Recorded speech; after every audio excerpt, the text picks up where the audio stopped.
The following is a special presentation of Tony Kurre Radio.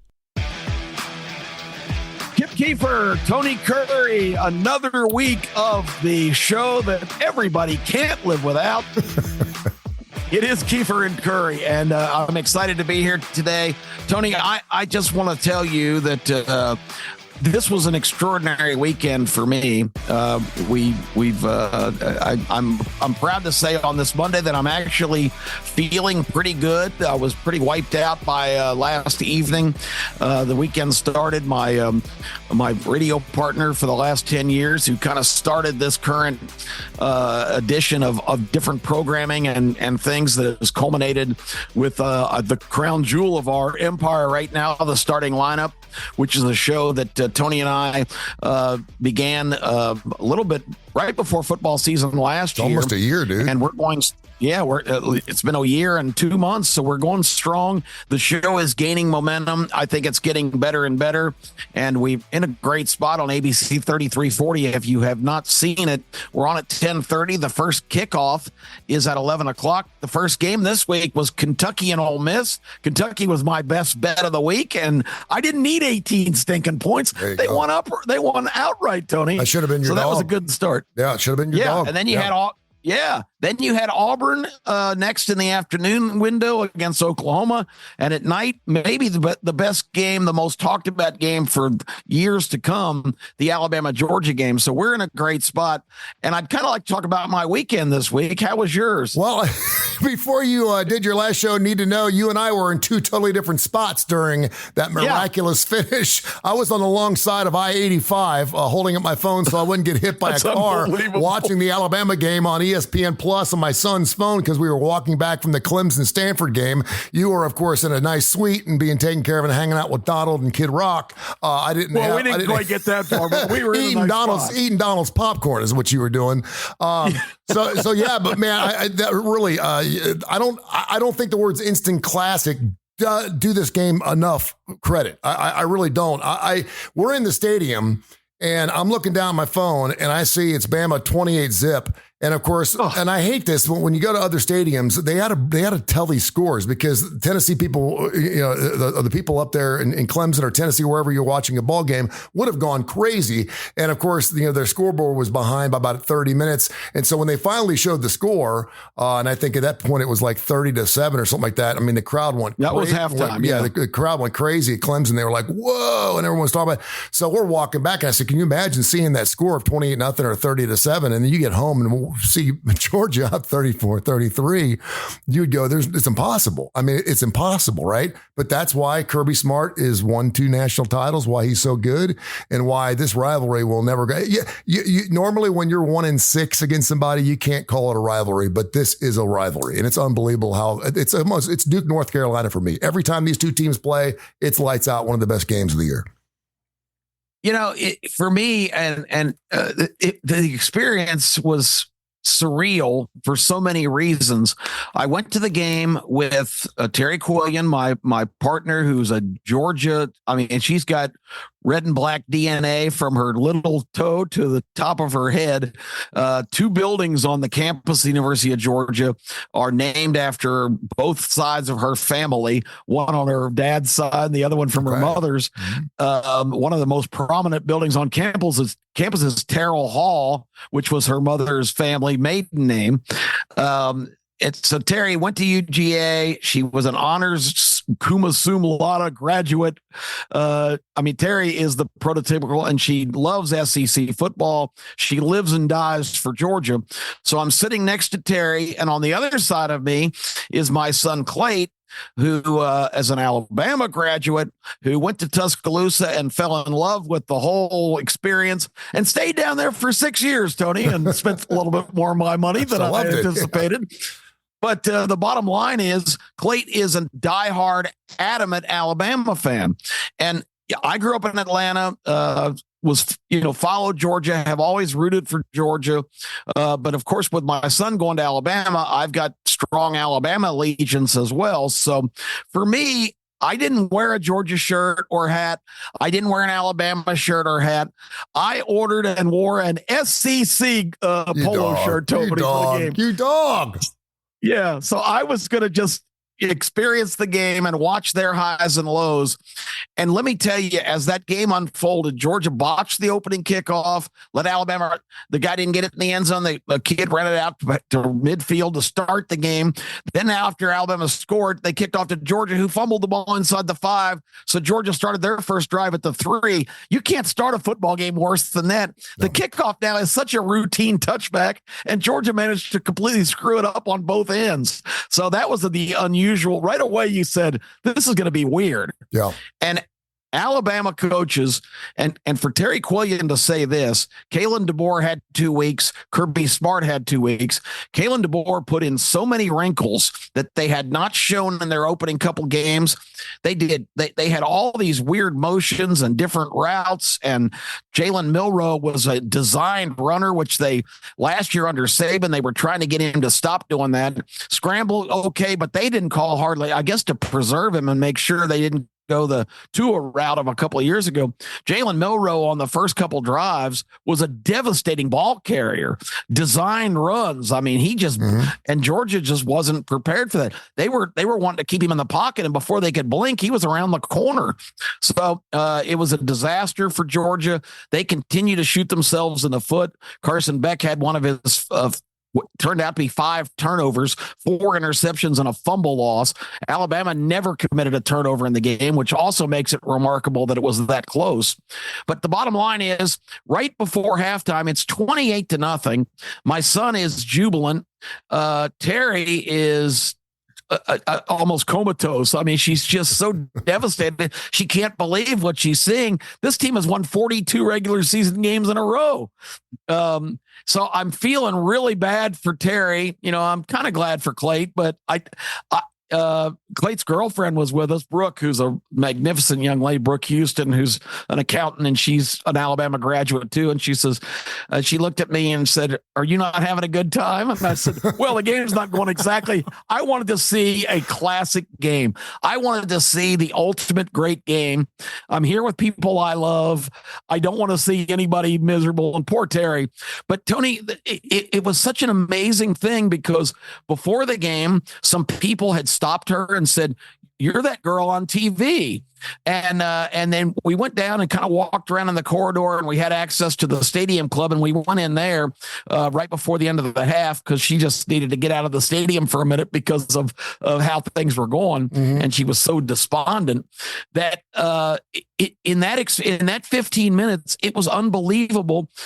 Just for us having a conversation, people recognized her voice, people recognized her image. She had literally a line of people.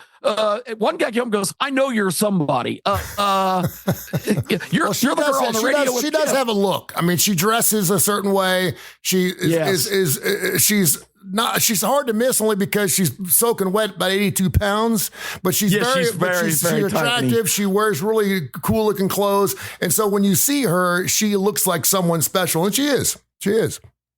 Yeah, and so it was amazing. One guy actually said, you're the girl on the radio with Kip." She goes, "Yes, I am, and this is Kip." And that's Kip. And he's like, so anyway, he's moving you out of the way. So bottom line is, by halftime being over, it's 30-7, but Terry's on top of the world. No doubt. She's transformed to want to jump off of a bridge, which you could have done, by the way, on Saturday night. Yeah. I was close. You had the opportunity. I'm glad you stayed the earth.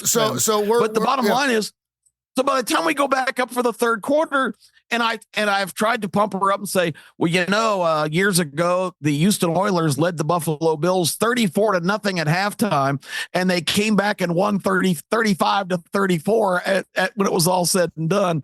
I said, so it has happened.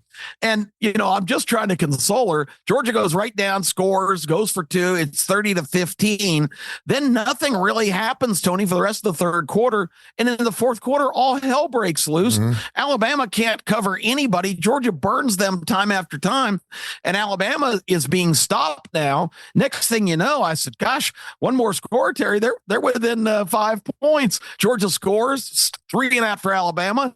Georgia gets the ball. One play, a pass to Dylan Bell. He goes to the house, and Georgia's ahead 34-33. I mean, it was just such a range of emotions. But now, on the other side of me, here's my diehard son that I love more than anything in the world, a guy that's that a lot of the things we've accomplished with the starting lineup and all the radio programs, he's the backbone of everything I do from a technical standpoint, not to mention just being the most thoughtful, greatest son on earth. He's 32. He's in a wonderful relationship now with his girlfriend, Brooke, but he's still concerned about his dad and what we're trying to build, and has a full-time job. And he's a remarkable kid. And now I look over and my emotions completely swung to, oh my God, I can't be.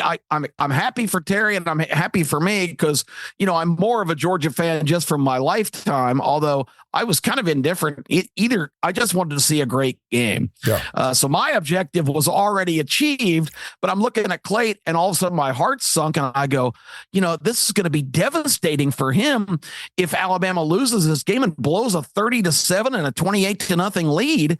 And then, so I swear to God, when Alabama got the ball back, my thought was, I hope Alabama scores. It just changed. It was nothing. Terry had her exhilarating halftime experience and come all the way back to take the lead. So in essence, she'd already won because when Georgia made it 30-21, she says, well, now at least it doesn't look like a blowout. Yeah. So she was already in that mode of thinking. So I just shifted right in the middle. And when this kid, we got to talk about this real quick. This kid, Ryan Hollywood Williams, Tony, this is one of the most phenomenal players I have ever seen on a football field. This kid, it makes plays that he's 17 years old. Milroe kind of underthrew him. He caught the ball with his back to the defenders, and they were right on him. Georgia had him doubled as they should have. But he's one of these people that as he was coming down with securing the catch, he already had in mind what he was going to do to escape these guys. The move he made to cut in the middle, like a ballet dancer. And then he's got the speed. I mean, this is, people are trying to compare him to people. Tony, I've been watching football for 50 something years. And let me tell you, I've never seen a kid with this skill set. And he's 17.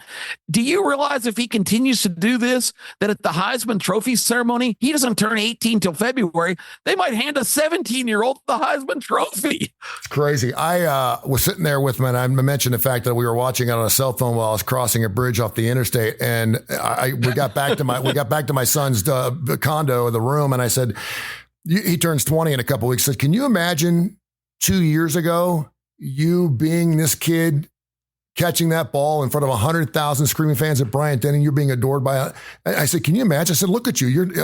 I'm still telling you to wipe crap off your tip of your nose because you just got whipped cream off. I said, and this 17-year-old is the toast of the town right now. It's unbelievable. I've got to ask you this, though, and I'm glad you didn't go any further because we are in radio. In this particular case, we're on the YouTube channel, so you can actually see my reaction. You see Kip's reaction. Take me through the minute and a half of Georgia taking the lead and then 13 seconds later losing the lead on a 75-yarder because we were crossing the bridge and my son said, they just scored. And I said, who? And he's like, Alabama. I said, it's impossible. They haven't kicked off yet. He said, no, they just kicked off. They just got a pass. And I was like, oh, okay. And there was trucks going by. But from one side, just jubilant elation to the jaws of defeat on one side. And then it just probably pass on your lap right in front of you. I'm literally sitting between both swings of emotion. So you just go like this. Can appreciate this because when Georgia scored on the very first play, Carson Beck to Dylan Bell, who outran the Alabama defense there, and Georgia scored. There was about 3 minutes and 14 seconds left in the game, and I looked at Terry, and she was jubilant, of course, and I said to her, the only problem is they've left Alabama way too much time. And Clayton heard me say that and said, we haven't done, and I'll say, quote what he said, we haven't done shit in the second half. They had. and he was already, given up. And that's when it hit me.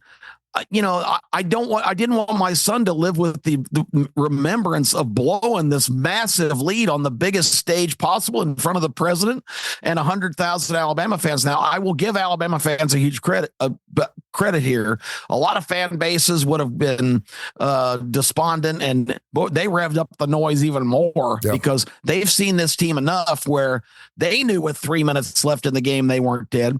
So I told Terry, I said, Georgia scored too quick. The very next play, Ryan Williams takes it to the house. They scored too quick too.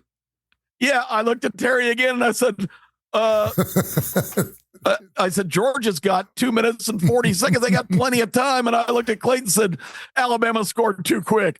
So it turned out, of course, Georgia drove right down into the red zone, and the interception by one of the freshman corners that they had kind of picked on the whole game. He made a phenomenal play. And I thought that was a great play call, by the way, too. I think they should have gone for the throat, and I think it was great. And he was open. I mean, it was just a great play. If Beck throws it 3 feet higher, it's a touchdown and Georgia wins. Yeah. So the game was it was an instant classic, like you said, but what a range of emotions. And for me, it was such a family kind of feel because so many people were talking about us, about our show, and how relatable we are, and how, I mean, we felt like we were surrounded by family members, people, and you don't really realize how much impact you have until you get in a situation like that. I mean, we go every week and do our show. Terry and I were on the air from 8 to 10 on Saturday. Of course, we had the starting lineup at 10:30. We got down to Tuscaloosa, and another personal relationship I wanted to mention. You've met DJ K-Dub, who's been a long time, really prominent sports talk show caller in Alabama. He was the president of the Sons of Saban organization. Oh. He and all his friends have a huge tailgate. K-Dub went to his 99th consecutive Alabama game on Saturday night, but Terry had tickets and was invited to a big Georgia tailgate party. We got down to Tuscaloosa and we said, we both agreed, we've got to go see K-Dub before we even think about doing anything else. He had invited us over the years to his tailgate, and that's the first time Terry and I have been to an Alabama game together. So we went and found the tailgate, hung out with K-Dub for about 45 minutes to an hour, and then it was too late to go to the Georgia thing. So she chose K-Dub and our relationship here, and I was all for it. What a tremendous guy. And he calls the show on Sunday, Tony, and he says, you guys coming to my tailgate meant so much to me. He says, I worked like 30 consecutive hours and did my tailgate. He says, I would be sleeping now, but I set my alarm because I had to get up and thank you guys for taking the time to honor me. He introduced us at the tailgate. I mean, it was just a day where it kind of hits you the impact that you have. Mm-hmm. And here's the real topper, Tony, for yesterday. We were I got home at 2:05 a.m. on Sunday morning and had to be on the air at Jocks at 9. So that wasn't a whole lot of sleep. I drug my way in there. I sounded like Jeremiah the bullfrog. For the first half hour of the show, I had no voice. Late in the show, after K-Dub called, Terry says, we've got a VIP of all VIP caller on the line. It wasn't Donald Trump, but it was better than Donald Trump because my son, Clayton Keefer, called the show. Clayton is not a public guy. Clayton, unlike me and my oldest son, Case, who never met a microphone we didn't like and want to talk about and write about sports all the time. Clayton is kind of a behind-the-scenes technical genius, as we've talked about. Clayton calls the show and said, I just wanted to call and tell everybody that my dad stepped up for all of us and provided the most special night that we're always going to remember. He said, we're going to be able to say we were at the greatest game, that we had luxury seating, we had club access. He said it was just the most amazing experience. And I mean, I'm tearing up again right now talking to you about this. He says this on the radio, and Terry chimes in that, well, Kip Keefer doesn't do anything half-ass.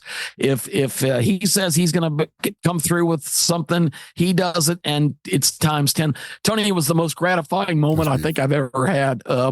For my son Clay to call and do that and acknowledge me that way. It's the first time on air in my career that I've ever been choked up and couldn't say anything. That's beautiful, and thank you for sharing that story with us. That's fantastic. And I know how much I'm tearing up now. I know how much your boys mean to you, and it's certainly well deserved. And just by doing this show with you, you and I have both talked about our families a lot. Thank goodness we have sons that love football as much as we do.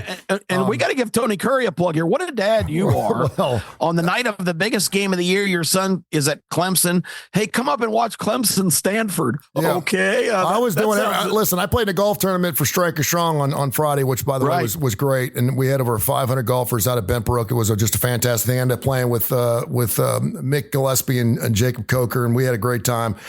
And so all I wanted to do, we get done at 2:00 in the afternoon. All I wanted to do is go hit the couch.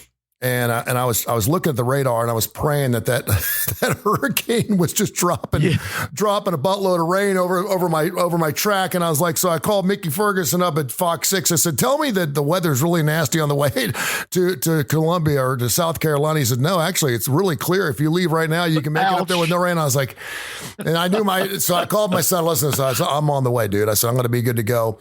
And so, and I didn't even share this with you. So 40% of that area of the country is without power.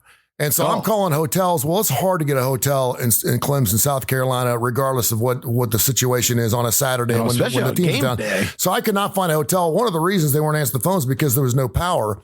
So I leave the house, and about an hour into my trip, I said, I better put this thing into GPS. I had booked a hotel in Greenville, Alabama, instead of Greenville, South Carolina. Oh, nice. So I'm already on the wrong road. I'm going 65. I'm like, remember going 65 south to get to South Carolina. What the hell? And I thought, this can't be right. And so I'm already an hour in the wrong direction. And I'm like, you dumbass. On your way to Greenville, Alabama. So then I had to call Trent Jones Golf Course. So I found me a Red Roof Inn in Greenville somewhere, and I got on the phone, and I made a beline. It took me 6 hours to get there, and I got there and had a great time. But I was thinking about you the entire night because I knew, well, you're a great dad too. I knew this was really special for you, and I knew that you really loved to take care of your family. You're a great family guy, and a great father, and I just wish I was your son. Yeah, I would love to be your boy. If you want to adopt Tony Kurre, you can. I'd be loving to live in your basement, and you take me to all these wonderful events. Here's the message at this stage of life for me, and my sons are a lot older than your kids are still teenagers.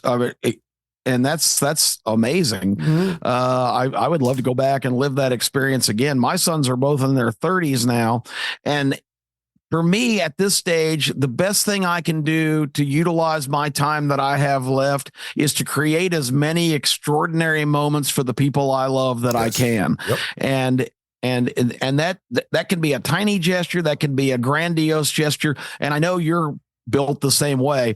And I think if anything else comes out of our broadcast today is think in terms of that. It's not so much selfless because I get to go too. Yeah. Sure. But on the other hand, I told you the story last year of taking my little grandson to his first hockey game, and I just went crazy and bought seats right in the first row, right on the glass, right on the ice. Okay. And he was at 3 years old. This kid never stood still in his life. He was mesmerized. Guys were slamming into the boards in front of him. They were, you could reach out through the plexiglass and you're literally 6 inches from the side of the guy's head. And he loved it. And now he's just such a hockey fanatic.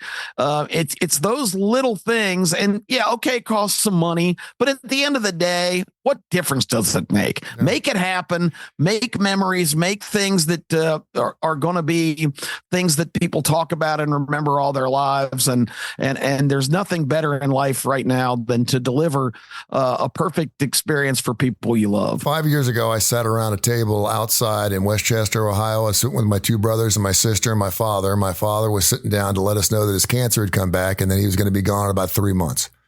Ugh. And he said, here's how we're going to do this. And I said, what's that, Dad? And he says, first of all, we're going to go on trips. He said, I'm taking you and your son to Las Vegas. We go to Vegas, every year. We're going to do our Vegas trip. And he said, and then he looked at my sister and my other brother who aren't Vegas fans. And he said, I'm going to take you down to Kentucky. We're going to go on Bourbon Road because my sister loves bourbon. And he was going to do something special with my oldest brother. And, I said, Dad, and of course we're sitting there just boo-hooing. And I said, it's a real shame that, it takes something like cancer for us to have to plan these trips. He said, son, we've been doing this for 15 years. And I said, oh, yeah, that's right. We have been going to Vegas together for 15 years. And he goes, yeah, this is just another trip that we're going on. And I started. Because you had mentioned that Taylor Hicks experience with your dad. That and awesome. I started laughing. I was like, you're right, Daddy. He said, yeah, we've done plenty together. No, but the point being is he created these wonderful memories for me. And yeah, you go to your wife and you tell her that you ain't allowed to go to Vegas with your dad. Good luck with that. She's going to let you go every single time. Start going with your family. She'll let you go every time. You can say, you're sorry later. But no, to have those memories with my father and for the memories that you're creating for your sons and hopefully I'm doing with mine, you're right. I'll go back to work and thank goodness I've got good friends who take care of me and have helped me and supported me along the way so I can do things like that with my boys. I do want to let you go here in just a second, but I wanted to mention two things. First of all, Jalen Milroe, Heisman Trophy winner. Right now, he's got to be the leader. He needs to cut off the part of the statue and hand it to Ryan Williams, who's making Jalen look. But Jalen Milroe was the most dominant player at the start of that game that I'd seen in a long time. So between both those guys, Williams made the game-breaking play, but Jalen Milroe. Kalen DeBoer understands that this guy is a unique skill set.